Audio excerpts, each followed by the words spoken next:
안녕하세요. 결혼한 지 4년 된 30대 여성이에요. 이렇게 사는 게 맞나 하는 회의감이 들 때면 남들은 어떻게 사나 하는 생각에 사연을 들으러 종종 오곤 했었는데 제가 제 이야기를 쓰는 날이 올 줄은 몰랐네요. 남에게 피해주지 않고 하루하루 열심히 살았다고 자부하는데 어머님 눈에는 제가 그저 남편을 조종하는 표독스러운 여편네로밖에 안 보이나 봅니다. 정말이지 허탈하기도 하고 마음이 안 좋네요. 남편과는 지금 작은 호프집을 하고 있어요. 여기는 서울이 아니고 지방이라 젊은 사람들이 놀 곳이 많이 없거든요.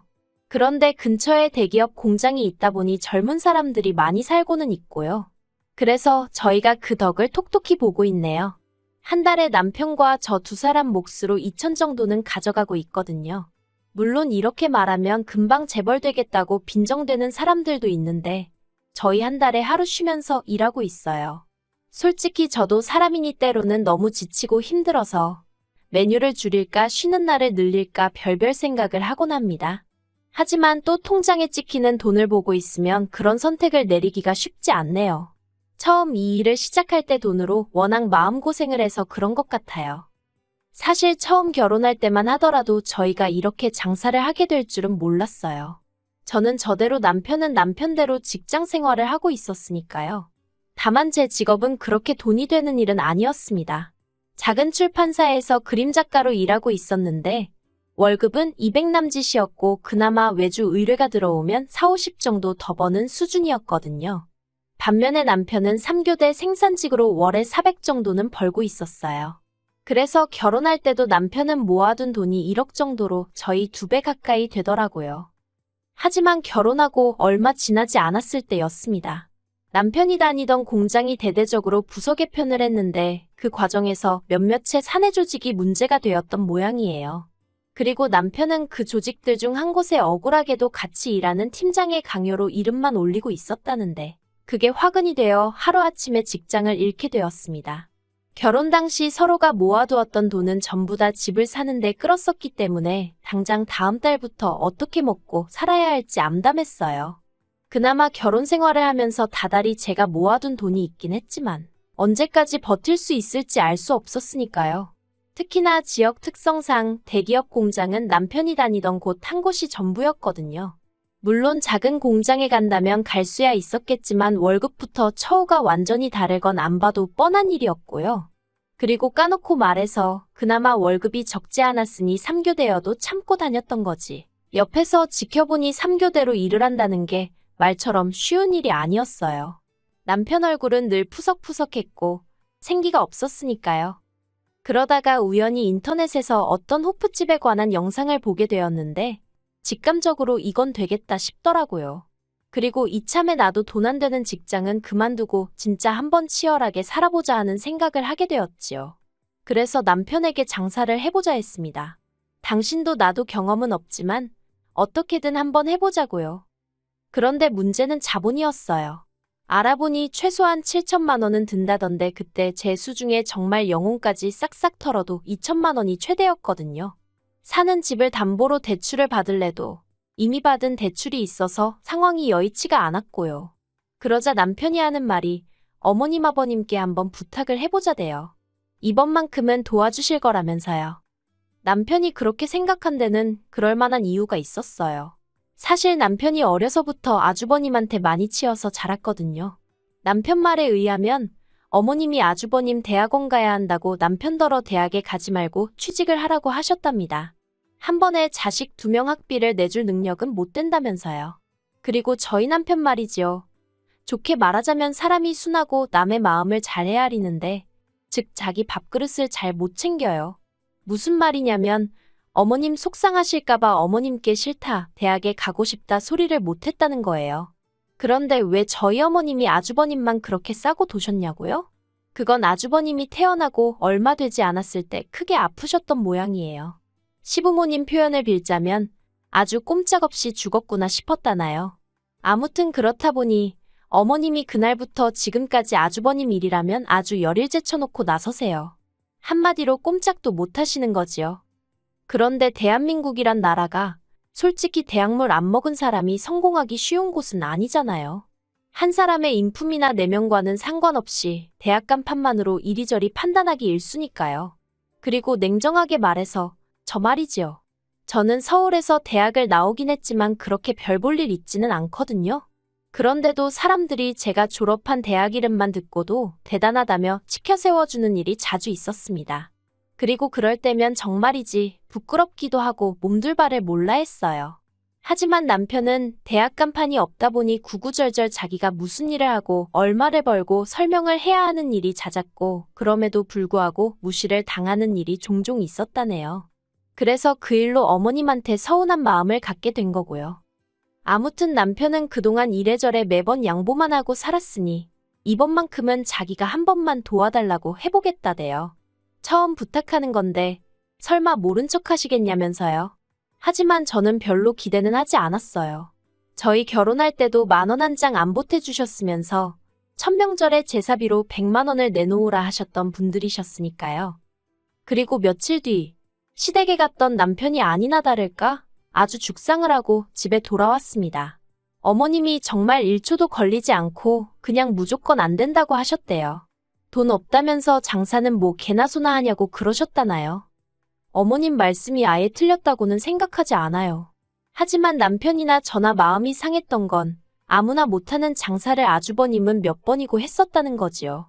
그것도 어머님 아버님 돈으로요. 나중에서야 알게 된 일이지만 제가 남편과 결혼할 때만 하더라도 시부모님 두 분이 사시던 집은 어머님 명의로 된 자가였거든요. 그런데 언젠가 이사를 하시길래 집을 왜 줄여가시지 했더니 글쎄 아파트를 팔아서 아주버님 사업자금을 2번이나 대주셨더라니까요. 결국 저희는 친정부모님께 손을 벌렸습니다. 솔직히 친정부모님도 작은 가게를 운영하고 계시긴 했지만 노후가 완벽히 준비되었다곤 볼 수 없는 상황이었어요. 그런데 친정부모님이 선뜻 5천만 원을 빌려주시대요. 그게 가게를 담보로 했었다는 건 한참 후에서야 알게 되었고요. 이후로 저희는 정말 불철주야 열심히 살았습니다. 자기 사업하면서 고생 안 하는 사람은 없을 테니 그걸로 어디 자랑하자는 건 아니지만요. 남편은 새벽 2시까지 가게를 지켰고 새벽 5시에 다시 장을 보러 나가는 일상을 반복했어요. 저는 저대로 집안일을 오롯이 떠안게 되면서 오전 내내 집 청소에 빨래에 밀린 살림을 하고 점심부터는 남편과 함께 가게를 지켰습니다. 그러니 돈이 안 벌릴 수가 없었고 쓸 시간이 없었기에 자연스레 모이는 상황이었지요. 하루는 제가 목욕을 하다 재배를 봤는데 똥배는 온데간데 없고 소위 가죽만 남아있더라니까요. 남편 얼굴도 들여다보니 남편도 남편대로 정말 얼굴이 반쪽이 됐더군요. 정말 고생을 많이 했어요. 그리고 지난해 저희는 친정부모님께 빌린 돈도 갚았을 뿐만 아니라 가게도 확장을 하게 되었습니다. 어머님도 어떻게 아셨는지 연락을 해오셨는데 알고 보니 남편이 어머님께 보란듯이 자랑하고 인정을 받고 싶었는지 먼저 연락을 한 모양이더라고요. 그리고 그때부터 어머님의 태도가 눈에 띄게 달라지대요.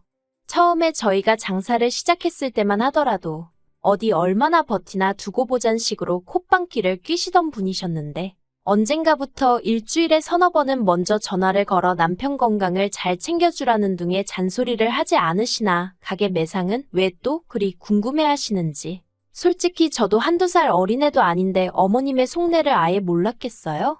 순수한 마음으로 그러시는 게 아니라는 생각에 거리를 둘 수밖에 없었습니다. 그리고 그런 와중에 지난 달이었어요. 친정부모님과 모처럼 외식을 하려고 친정을 찾았는데 남편이 먼저 친정아버지 칠순 이야기를 꺼내더라고요. 당연히 저도 기억은 하고 있었고 어떻게 챙겨드려야 하나 그런 생각도 하고 있긴 했지만 솔직히 남편에게 어떻게 말문을 열어야 할지 살짝 고민을 하고 있었거든요. 그런데 남편이 먼저 친정부모님께 여행을 가고 싶으신지 아니면 뭐 필요한 건 있으신지 하고 여쭤보대요. 그러자 친정부모님께선 필요한 것도 없고 상관없으니까 신경 쓸 거 없다며 물어봐 준 것만으로도 고맙다고 웃음을 보이셨어요. 하지만 남편이 보인 반응은 생각지도 못한 것이었습니다. 남편은 그렇게 나오실 줄 알았다면서 벗어두었던 자켓을 가져오더니 그 안주머니에서 은행 봉투를 꺼내더라고요. 그 봉투를 친정부모님께 드리면서 부족하면 말씀하시라는데 친정부모님께서 용돈이냐며 처음엔 좋아하시면서 받으셨거든요. 그런데 친정아버지께서 봉투를 열어보시더니 깜짝 놀라셔서는 이게 얼마냐며 이렇게 많이 안 줘도 된다고 손사래를 치시는 거예요. 그리고 그 안에는 5만 원짜리 두 묶음, 1,000만 원이 들어있었습니다.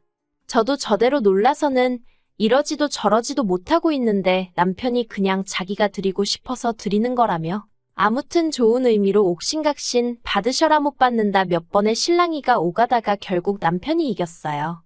그리고 어쩌다인지는 모르겠지만 이 이야기가 어머님 귀에도 들어간 모양입니다. 저는 안 했으니 남편이 했다 싶지만 못하러 그런 소리를 한 건지 아무튼 어머님이 몹시 화를 내시더라고요.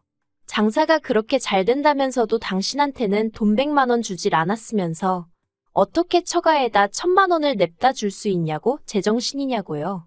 그러자 남편이 보인 반응도 보통이 아니었습니다. 은혜를 갚은 거라면서 내가 정말 힘들다고 했을 때 어머니가 뭘 해주셨냐고 목에 핏대를 세우더라니까요. 저는 중간에서 속으로 고래 싸움에 새우등 터진다더니 내가 딱 새우꼴이네 그러고만 있었어요. 몸을 사리고 있던 거지요. 하지만 아니나 다를까 그 불똥이 저에게 튀었습니다. 어머님께선 당신이 아무리 생각해봐도 그 순하고 부모 말이라면 껌뻑 죽던 당신 아들이 저러는 건 다 저 때문이라고요. 급기야 어머님은 말 그대로 머리를 싸매고 드러누우셨어요. 상황이 최악으로 치닫게 된 거지요. 그리고 저희 남편, 솔직히 심성 자체가 착한 사람이거든요. 그러니 그런 어머님을 끝내 모른 채 하지 못하고 죄송하다 마음 푸시라며 숙이고 들어가대요. 자식이기는 부모 없다지만 자식도 때로는 부모의 마음을 헤아려 드려야 하잖아요. 그래서 남편이 어머님을 달래드리고 하는 데 있어서 저는 불만은커녕 오히려 잘한다고 다행이라고 생각했어요. 그런데 저희 어머님은 그때를 마치 기회라고 생각하신 건지 이참에 남편을 다시 휘어잡으려 드시대요. 남편더러 장사하는 데서 저를 빼고 아주버님을 데리고 하라셨거든요. 제가 남편한테 나쁜 영향을 주는 것 같다면서요. 남편은 그런 어머님께 제가 아니었으면 이만큼 해내지 못했을 거라고 여기까지 오지도 못했을 거라고 몇 번이고 설명을 드렸답니다. 하지만 어머님께선 그마저도 제가 마치 남편을 세뇌시켰다는 식으로 치부하시면서 급기야는 저와 어머님 둘 중 한 사람을 고르라는 말도 안 되는 소리를 하시더래요. 남편이 그런 게 어딨냐고 말도 안 되는 소리 좀 하지 마시라고 했는데도 계속해서 한 사람만 고르라고 강요를 하셨다나요. 그래서 남편도 결국엔 그러면 자기를 믿고 시집온 저를 골라야지 않겠냐고 그랬고요. 그리고 그런 남편의 어머님이 화가 단단히 나셔서 그런 건지? 아니, 솔직히 무슨 정신으로 그러신 건지 지금도 정말 모르겠는데 말이지요. 글쎄, 저희 친정에 연락을 하셨더라니까요. 어머님이 저희 친정어머니더러 사위가 못 빠지게 일해서 번 돈인데 그렇게 홀랑 가져갈 수 있냐면서 양심도 없다고 당장 당신 계좌로 돈을 돌려보내라 하셨답니다. 당신이 저희한테 돌려주시겠다면서요. 정말이지. 저희 친정어머니가 상황 설명을 하시는데 목소리가 덜덜덜덜 떨리는 게 전화기 너머로 생생하게 느껴지대요. 친정부모님께는 어머님 말씀은 무시하시라 했지만 속에서 부글부글 화가 끓어올라서 미치겠더라고요. 그 길로 남편에게 어머님이 보이신 언행을 전했고 남편은 미안해서 어쩔 줄 몰라 했습니다. 자기도 자기 어머니가 경우가 없으신 건 알고는 있었지만 그 정도일 줄은 몰랐다면서요. 그리고는 바로 저희 친정을 찾아서는 죄송하다고 몇 번이고 머리를 숙이는데 저희 친정부모님이 괜찮다 하셨지만 솔직히 남편에게도 친정부모님에게도 무척 불편한 상황이었지요. 저는 저대로 친정부모님 마음 상하셨을 걸 생각하니 남편 잘못이 아닌데도 남편이 꼴도 보기 싫었고요. 며칠 뒤 저희 부부는 시댁으로 향했습니다. 어머님께 저희 친정부모님께 경우 없이 행동하신 거에 대해서 사과해달라고 정중히 부탁드렸어요. 저희 친정부모님 마음도 상하셨고 사위로서 어머님 아들 체면도 살려주셔야 할 거 아니냐고요. 그런데 저희 어머님이 보이신 반응은 가관이었습니다. 마누라한테 눈 돌아간 자식 체면을 당신이 왜 챙겨줘야 하냐면서 그렇게는 못하신다 하셨거든요. 그러자 남편이 정말 이대로 영 끊어도 좋다는 거냐며 목소리를 높였고 어머님은 어머님대로 영 끊으려면 끊으라고 당신은 아쉬울 것 없다는 막말을 퍼부으시대요. 그렇게 어머님과 남편 사이는 틀어질 대로 틀어져 버렸습니다. 저나 남편은 그저 가게가 안정되고 먹고 살만해지면 양가 부모님 잘 챙겨드리면서 살고 싶은 마음뿐이었는데 어쩌다 일이 이 지경이 된 건지 모르겠어요. 하지만 남편은 남편대로 그간 아주버님에게 치여서 자란 것도 억울한데 자기가 제일 힘들 때 어머님이 자기를 모른 채 한 게 그렇게 잊혀지지가 않는다고 하더라고요. 솔직히 남편 마음에 진 응어리를 제가 감히 어떻게 풀어라 마라 할 수 있겠어요? 그저 하루빨리 어머님이 먼저 남편에게 손 내밀어 주시길 바랄 뿐입니다. 아, 그리고 친정부모님은 결국 그 1,000만 원을 돌려주셨어요. 어떻게 돌려줄지 고민 중에 이런 일이 생겼다며 무척 씁쓸해하시대요. 그래서 지금 남편과 어떻게 더 큰 선물을 해드릴지 이야기 중이에요. 솔직히 친정에 잘해주는 남편을 보고 있으면 고맙기도 하고 한편으론 시부모님 생각에 마음이 무겁기도 하고 제 입장에선 참으로 복잡할 뿐입니다. 그래도 제가 함부로 나설 자리는 아닌 것 같아서 조용히 있으려고요.